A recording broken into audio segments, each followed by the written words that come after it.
কারণ সেখানে অস্ত্র শিক্ষা দিলেও সেটা হয় সুশিক্ষা। কারণ মসজিদেই আল্লাহ এসে বসেন, পা মেলে বসেন, তার পা টিপে দেন অনেকেই। যাই হোক, সেক্ষেত্রে ওনারা কিন্তু যথার্থ মুসলিম।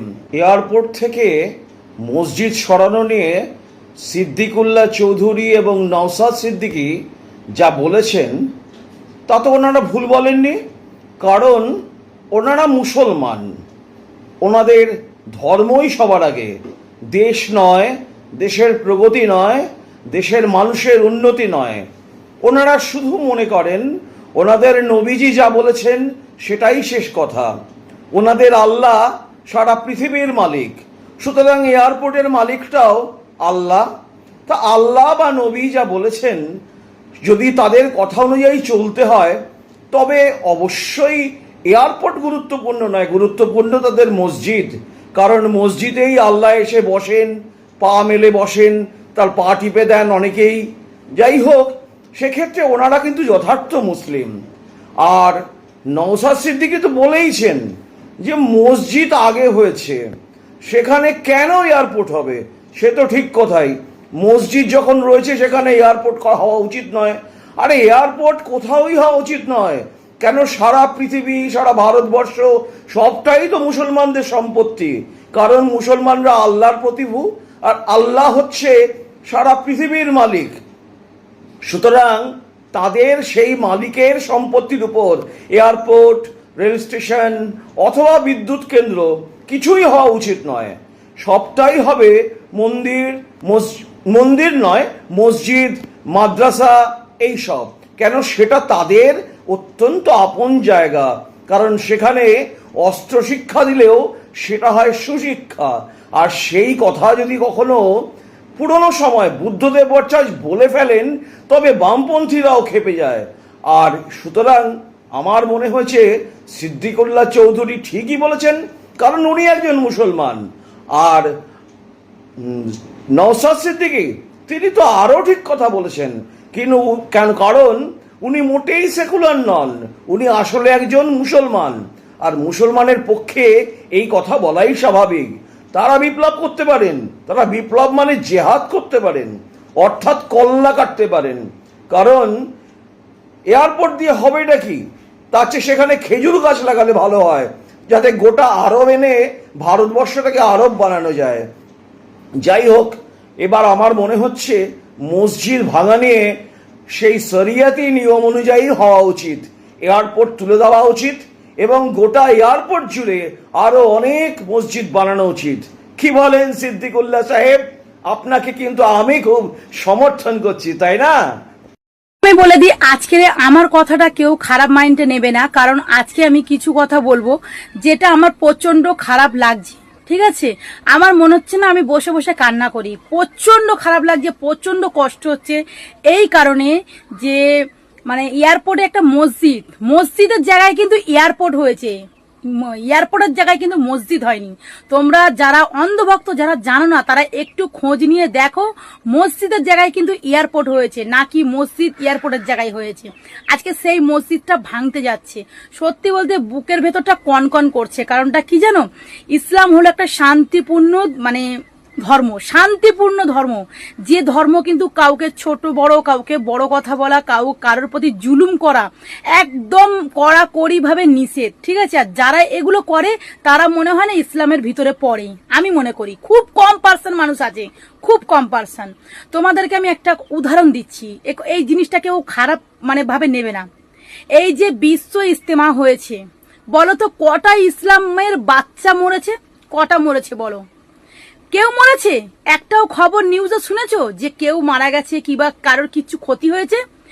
এত সুন্দরভাবে ওরা এই আমাদের বিশ্ব জমাতটা করেছে, বলার মতো না। আমাদের ধর্মে এটাই আছে। ঠিক আছে, আমাদের ধর্ম হচ্ছে শান্তিপূর্ণ ধর্ম। নিজের ধর্ম বলে আমি বলছি না, তুমি একটু যাচাই করে দেখো। কিন্তু এই যে রথ হলো, রথেতে আমি শুনলাম উড়িষ্যাতে 1000টা মানুষ মারা গেছে আর কতজন যে আহত হয়েছে। তো ভাই, এই কথাটা যে তোমরা ভাবো যে ইসলাম ধর্মকে লোক এত বাজে ভাষায় কথা বলে, তাহলে ভাবো এই যখন কুম্ভর মেলা হয়েছিল তখন কিন্তু কত মানুষ মরেছে। আর আমাদের বিশ্ব জমাতে কোটি কোটি কোটি কোটি মানুষ, সারা পৃথিবীর মানুষ এক জায়গায় জড়ো হয়েছে, তারপরেও কিন্তু একটা মানুষ নিখোঁজও হয়নি, একটা মানুষ মরেনি। কারণ ইসলাম শেখায় শান্তিপূর্ণ, ঠিক আছে? আর ইসলামের মধ্যে যারা শান্তিকে ভঙ্গ করে তারা ইসলামের মধ্যে পড়ে না, ঠিক আছে? সেটা খুব কম পার্সেন্ট। কিন্তু দেখো এই যে হিন্দু ভাই বোনদের মধ্যে যেটাই হোক না কেন, তাদের মধ্যে কিছু না কিছু দুর্ঘটনা হবেই। এটা মিলিয়ে দেখে তারপরে আমার কমেন্টে বাজে একটা কমেন্ট করো। আমাদের যে কলকাতা এয়ারপোর্টের মসজিদ আছে, সেখানে নাকি ফজরের নামাজ, জোহরের নামাজ বন্ধ করে দিয়েছে। এই জন্য বলছি, মাননীয় শুভেন্দু সাহেব, আপনি কিন্তু ধৈর্যের সীমা হারিয়ে দিচ্ছেন আর ইচ্ছা মতো কাজ করছেন। আপনি এই নামাজ পড়া বন্ধ করে দিচ্ছেন কেন? যেখানে ইংরেজের আমল থেকেই এই মসজিদ আছে, 136 বছর হয়ে গেল, আর আজ সেই মসজিদের উপর আপনি হামলা কেন করছেন? মসজিদ আছে নিজের জায়গায়, তার কাগজ আছে, সবই আছে। আর আপনারা নিজের ক্ষমতায় বসে যদি মসজিদকে আপনার খারাপ লাগে তো বাউন্ডারি করে দেন, বাউন্ডারি বাইরে করে দেন মসজিদকে, কিন্তু মসজিদ ভাঙবেন না। দয়া করে মসজিদের উপর হামলা করবেন না, অনুরোধ। যাকে আপনি কমজোর মনে করছেন না, উপরওয়ালার যদি সাথ থাকে সে একদিন তাকতগার হবে। আজ আপনি যেমন সাঁতাচ্ছেন, কালকে যখন আপনাকে সাঁতাবে তখন আপনার চোখের পানি পড়বে, তখন কথাগুলো খেয়াল পড়বে।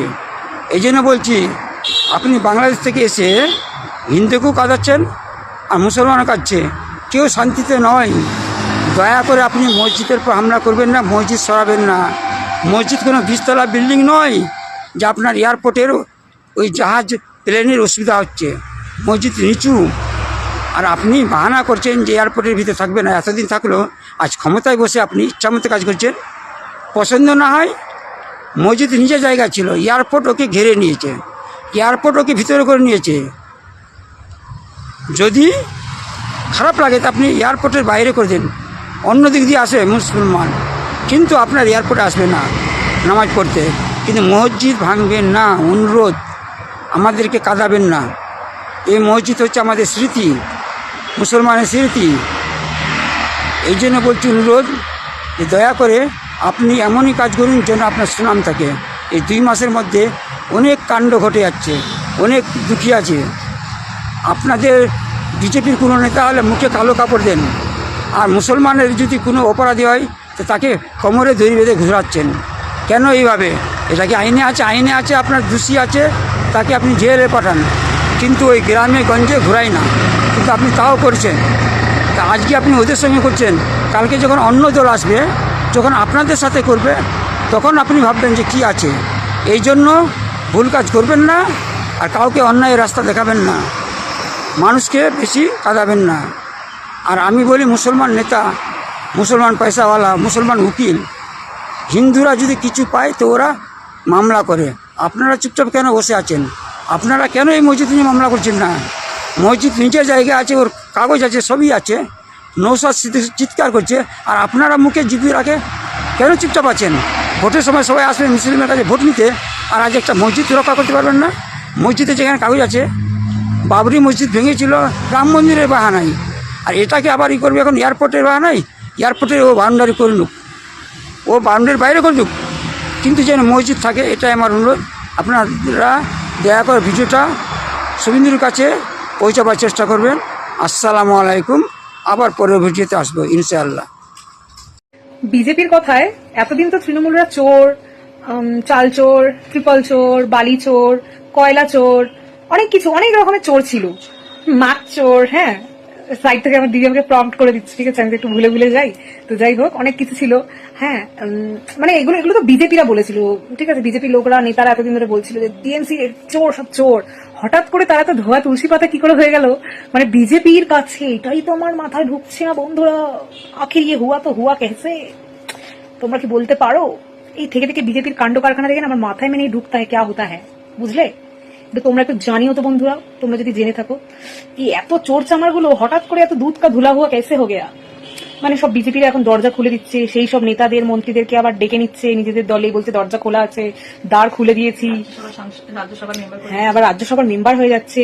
আবার এখন তো এতদিন তো আমি তো জানতাম যে তৃণমূলের দুটো দল, একটা মানে দুটো মানে কি এই আফটার ইলেকশনের পর থেকে, যে আমাদের মুখ্যমন্ত্রী মানে এক্স মুখ্যমন্ত্রী কালীঘাটের তৃণমূল আর নব্য তৃণমূল, তাই তো, চাটাব্রতদের। হ্যাঁ, এখন আবার শুনছি যে কিছু কিছু নেতা মন্ত্রীরা আবার এনসিপিআই এর সেটা আবার দিল্লির, মানে ওটা ওটা একরকম, ওটা 70% বিজেপি আর 30% তৃণমূল। হ্যাঁ, মানে কত কিছু হচ্ছে অঘোষিত, ওই তো হলো, ওটাই হলো।